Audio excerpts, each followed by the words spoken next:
बलोचिस्तान अवामी पार्टी जो सेनेटर अनवारुल हक काकड़ मुल्क जो 8हों निगरान वजीर आजम मुकर्रर। वजीर आजम शहबाज शरीफ अपोजिशन लीडर विच में मुलाकात बाद सेनेटर अनवारुल हक काकड़ के नाले जो ऐलान किया वियो। वजीर आजम शहबाज शरीफ ऐं अपोजिशन लीडर राजा रियाज़ पारां गडियल तौर उमाणियल समरी ते भी सही करे छॾी।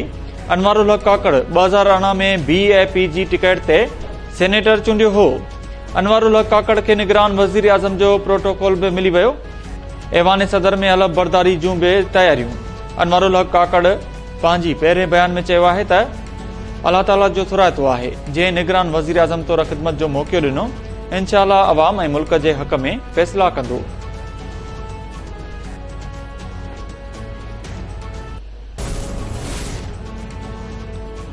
सिंध हुकूमत ख़त्म थींदे ई निगरान वॾे वज़ीर जी मुक़ररी ते मुशावरत जो अमल तेज़ थी वियो। वॾे वज़ीर मुराद अली शाह सां सिंध असेंबली में अपोजिशन लीडर रेहनान सार जी मुलाक़ात। ॿिन्ही अॻुवाणनि हिक ॿिए खे निगरान वॾे वज़ीर लाइ नाला ॾेई छॾिया। क़यादत सां मुशावरत बाद सुभाणे ॿीहर मुलाक़ात करण ते इत्तिफ़ाक़। ऑपोजिशन ने 3 नाम दिए, मीडिया में दिए, मुझे नहीं दिए। ठीक है, आज मेरी मीटिंग बहुत बड़ी खुशगवार माहौल में मीटिंग हुई। Rana Ansar honourable leader of the opposition आई थी और उनको मैंने यही कहा था कि 2013 और 2018 में हमने बड़ी खुशअस्लूबी से, मेरी तो इंटरेस्ट में है ना कि 3+3+2 चलता रहे मामला, एंड में तो जो होना होगा वो होगा ना। लेकिन मैं चाहता हूँ कि ये इस सूबे की तरफ से जाए कि हम साथ बैठ के और ये खुशअस्लूबी से तय कर ले। 3 नाम उन्होंने मुझे नहीं, कोई नाम नहीं दिया। कोई भी नाम 1 या 2 या 3 या 4 या 5 या 8 नहीं है। कल हमारी दोबारा मुलाकात है आफ्टरनून में इंशाल्लाह। हो सकता है उस वक्त कुछ नाम डिस्कस हों, ठीक है जी, वो मुत्तफिका नाम हम लाने में कामयाब हो जाएं। उम्मीद है त सिंध में निगरान वॾे वज़ीर जी मुक़ररी वारो मामलो इत्तिफ़ाक़ राय सां हल थी वेंदो। अपोजिशन लीडर सां मुलाक़ात खुशगवार मूड में थी आहे। सुभाणे बि कुछ नालनि ते गौर थींदो। वॾे वज़ीर मुराद अली शाह चयो आहे त इलेक्शन कमीशन वटि चूंडुनि लाइ 90 ॾींहं आहिनि। मुक़रर वक़्त अंदर चूंडूं थियण घुर्जनि। पीपुल्स पार्टी ईंदड़ इलेक्शन में कराची समेत समूरी सिंध में सभ खां वॾी पार्टी तौर साम्हूं ईंदी। बिलावल भुट्टो ज़रदारी कराची जे सीटुनि ते ई मुल्क जो वज़ीर आज़म बणिजंदो।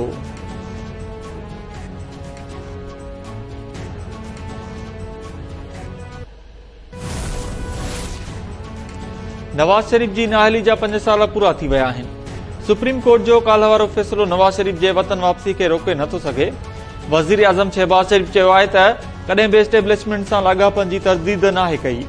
30 सालनि खां फ़ौज जे अखियुनि जो तारो आहियां। असांजो वोट खे इज़त ॾियो वारो नारो अॼु बि मौजूदु आहे। पंहिंजो वोट बैंक मुतासिर कयो पर 16 महीननि जी हुकूमत में मुल्क खे डिफॉल्ट थियण खां बचायो। मुल्क में टैक्स सुधारनि जी ज़रूरत आहे। समूरनि तबक़नि खे टैक्स ॾियणो पवंदो।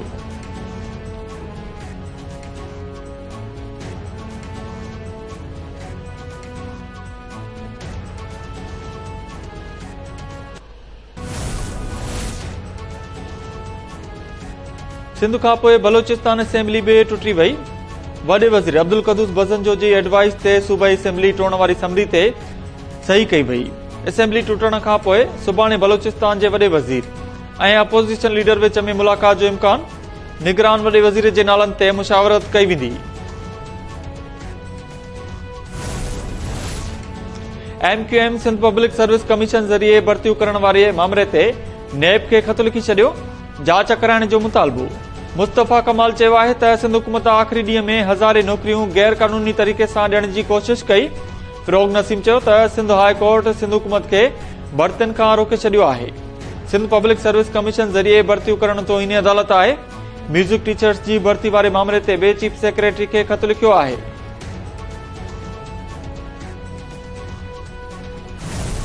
हमने बहुत कुछ किया है सूबे में, एक चीज हमसे रह गई थी और उसकी वजह थी नौकरियां देना मेरिट पे लोगों को। उसकी वजह ये थी, पहले कोविड आया, हमारे माली हालात खराब। 2020 के फ्रंट से जब हम निकले तो हमने नौकरियां वगैरह एडवर्टाइज की। उस जमाने आपको याद होगा थे। फिर जी वो लोकल गवर्नमेंट इलेक्शन आ गए और ECP ने पाबंदियां लगा दी कि जी इलेक्शंस के दौरान आप नौकरियां नहीं दे सकते। तासुब फैलाने के लिए जो काम कर रहे हैं ना, बहुत ही नामुनासिब है। और ये इनको सोचना चाहिए कि अभी वो जमाने गए। रिश्वत लेने वाले पे, ये नौकरी पे अल्लाह की लानत। उनसे पूछ लीजिएगा कि उनके एमपीए ने कितनी रिश्वत दी थी, जिनके रिश्तेदार खुद ही हुए हैं बैरक पे। नौकरियुनि लाइ रिश्वत वठण वारनि ते अल्लाह जी लानत हुजे। इल्ज़ाम लॻाईंदड़ ॿुधाइनि त उन्हनि जी एमपीएस केतिरी रिश्वत वरिती। वॾे वज़ीर मुरादल शाह जो सिंध में नौकरियुनि ते पाबंदी लॻाइण वारे अदालती फ़ैसिले ते एहतिजाज। कराची में प्रेस कॉन्फ्रेंस कंदे वॾे वज़ीर चयो त सूबे में सभु कम कया पर रोज़गार ॾियणु रहिजी वियो।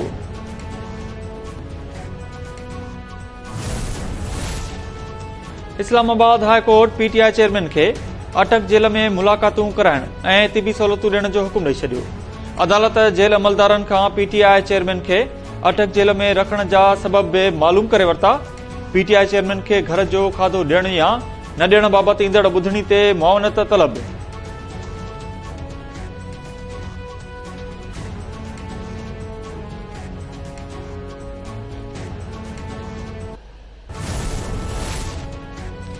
सिंध हुकूमत वञण बाद कामोरनि जी मुक़ररनि ऐं बदिलनि में तेज़ी। कची आबादी वारे सेक्रेटरी अब्दुल वहीद शेख खे उहिदे तां हटाए वियो।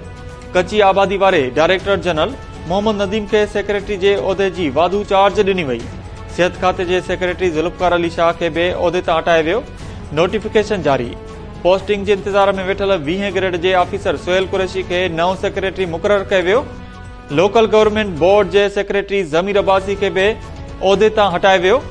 एसएसपी क्यामाड़ी फिदा हुसैन जावरी खे बि उहिदे तां हटाए वियो।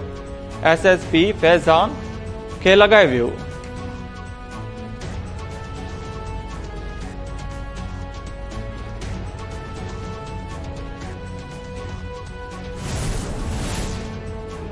न्यू सईदाबाद ऐं ठारूशा वेझो झेड़नि जे धारदार वाक़िअनि में 3 ॼणा क़तल।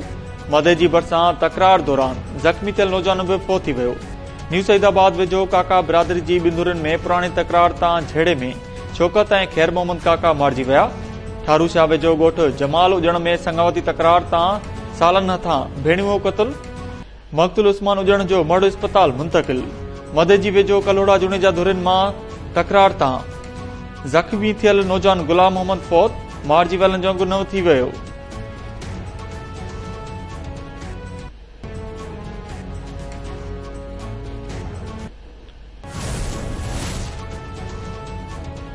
कराची जे इलाइक़े सचल में बिजली जी बंदिश ख़िलाफ़ रहवासी ऐं वकीलनि जो एहतिजाज। पुलिस सां चकरियूं, 2 वकीलनि समेत केतिराई ज़ख़्मी। मद्रास चौक ते पुलिस जी मुज़ाहिरनि खे छिड़विछड़ करण लाइ फायरिंग। एहतिजाज कंदड़ वकीलनि ते बि तशदद कयो वियो। मुज़ाहिरनि इल्ज़ाम हयो त एसएचओ सचल पुलिस अलकरनि सां गॾिजी असां ते तशदद कयो। वकीलनि ते तशदद खां पोइ वॾे अंग में वकील सचल थाणे आॾो पहुची विया। वकीलनि जे एहतिजाज खां पोइ एसएचओ खे हटाए वियो। मथस केस दाख़िल न थियो।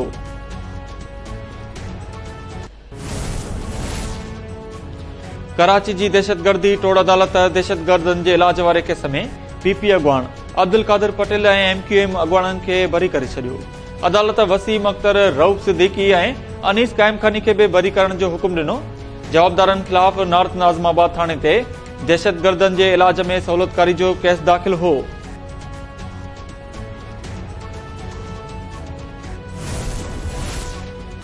ऐं खेरपुर वेझो क़तल थियल सहाफ़ी असगर खंड वारे केस में अहम अॻु भराई। पुलिस पारां वधीक हिक जवाबदार खे गिरफ़्तार करण जी दावा। पुलिस चयो आहे त सहाफ़ी जे क़तल केस में जवाबदार रियाज़ शाह खे गिरफ़्तार कयो वियो आहे। 6 ॾींहं अॻु हथियारबंदनि सहाफ़ी असगर खंड खे क़तल कयो हो।